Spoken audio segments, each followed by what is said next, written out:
స్వామి కాలినడకన వెడుతుండేవారు. వారు 94వ సంవత్సరం అనుకుంటాను, నాకు జ్ఞాపకం ఉంటే, అకస్మాత్తుగా పీఠంలోంచి లేచి వెళ్ళిపోయారు. సత్యదండం పట్టుకుని పీఠ సంబంధమైన ఏ మర్యాద లేకుండా అకస్మాత్తుగా సత్యదండం పట్టుకుని వెళ్ళిపోయారు. ఆయన వెళ్ళిపోయేటప్పుడు ఒక బండి పట్టుకుని వెళ్ళారు. నేను ఈ మధ్యనే వెళ్ళా, బండి చూసి వచ్చాను కూడా. ఆ బండి పట్టుకుని వెళ్ళారు ఆయన. అంటే పెద్దవారైపోయి ఆ బండిని పట్టుకుని నడిచేవారు.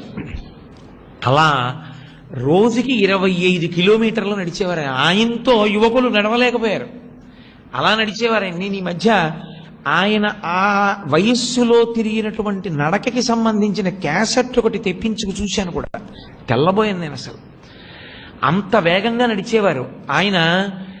దాదాపు 96 ఏళ్ళు వచ్చి ఈ మధ్యకాలంలో ఆయన ఒక ఏకాదశి వస్తే ఒక పొలం నూతిగట్టు మీదే చేశారు. అటువంటి మహాత్ముడు 96వ సంవత్సరంలో ఒక రోజు రాత్రి 10-11 గంటల మధ్యలో కాంచీపురం వచ్చారు. తిరిగి వస్తే పీఠంలోకి ఆహ్వానించారు, రమ్మని. ఆయనే పీఠాధిపతి, రానన్నారు ఆయన. నేను కామాక్షికి రాజవీధుల్లో ప్రదక్షిణం చేసి వస్తానని రాత్రి 11 గంటలకి ప్రదక్షిణానికి వెళ్ళారు, పీఠంలోకి రాకుండా. పీఠం ఆయన కామాక్షి పరదేవత దేవాలయానికి ప్రదక్షిణం చేసి పీఠం దగ్గరికి వచ్చి రిక్షా మించి చెయ్యిలా తీశారు. టైరు టాప్ అని పేలిపోయింది. ఆ తర్వాత ఇంకా ఆయన బయటికి వెళ్ళలేదు, శరీరం వదిలిపెట్టేశారు. ఆయన వేరొక కామాక్షి అయి తిరిగారు ఈ భూమి మీద. అందుకే ఆయన పల్లకి మోసిన వాళ్ళు కూడా, పల్లకి మోయడం అంటే ఒక్క పల్లకి పట్టుకుంటే వీల్లేదు. అమ్మ కామాక్షి, అమ్మ కామాక్షి, అమ్మ కామాక్షి అంటూ మోస్తుండేవారు. ఎప్పుడు కామాక్షి శబ్దం ఆయనకి వినపడుతూనే ఉండాలి.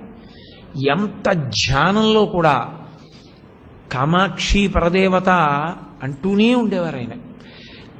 నేను అనుకోవడం, కామాక్షి పరదేవతయే ఆయన రూపంలో ఉండి బహుశః ఏ విషయాన్నైనా చెప్పవలసి వచ్చినప్పుడు తిన్నగా కామాక్షితో మాట్లాడి చెప్పిన స్థితికి దిగిపోయిన వ్యక్తి ఆయన ఒక్కరే. నేను చెప్తున్నాను అనుకోకండి ఈ మాటలో. మీకు ఒక మాట చెప్తే మీరు ఆశ్చర్యపోతారు. అసలు నేను ఎప్పుడూ పరమాచార్య స్వామి వారిని సశరీరులుగా చూడలేదు. కానీ నేను ఆ మాట అనుకుంటే నా అంతరాత్మే నాకు అంగీకరించదు. ఉట్టిది నువ్వు చూడకపోవడం ఏమిట్రా, రోజు చూస్తుండి అంటుంది. వారిని ఏదైనా అడిగితే వారు కళ్ళు మూసుకొని చెప్పి మధ్య మధ్యలో నవ్వుతూ ఉండేవారు. ఆయన ఆఖరాఖరణ మధ్య మధ్యలో పెద్ద నవ్వు నవ్వి కాసేపు ఆగిపోతుండేవారు. ఆయనకి ఆవిడ కనపడుతుండేది అలా. ఒకానొకప్పుడు ఆయన సుధా సింధోర్మధ్యే ఆ శ్లోకానికి వ్యాఖ్యానం చేశారు. ఒక మాట చెప్తే పావుగంట ఇంక మాట ఉండేది కాదు, ధ్యానంలోకి వెళ్ళిపోయేవారు.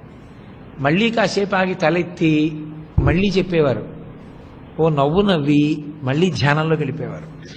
అంటే తిన్నగా కామాక్షి స్వరూపాన్ని, దర్శనాన్ని అనుభవిస్తూ మధ్య మధ్యలో బహిర్ముఖులై మాట్లాడేవారు. అటువంటి స్థాయికి వెళ్ళి కామాక్షి స్వరూపంగా ఈ భూమి మీద నడయాడిన మహాపురుషుడైన అటువంటి కామాక్షి పరదేవత ఎంతమందిని అనుగ్రహించిందో.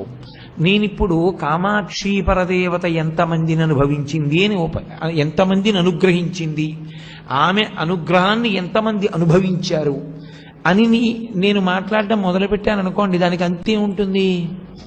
కాబట్టి ఆమె అనుగ్రహాన్ని పొందిన మహాపురుషులలో మూకశంకరులు ఒకరు.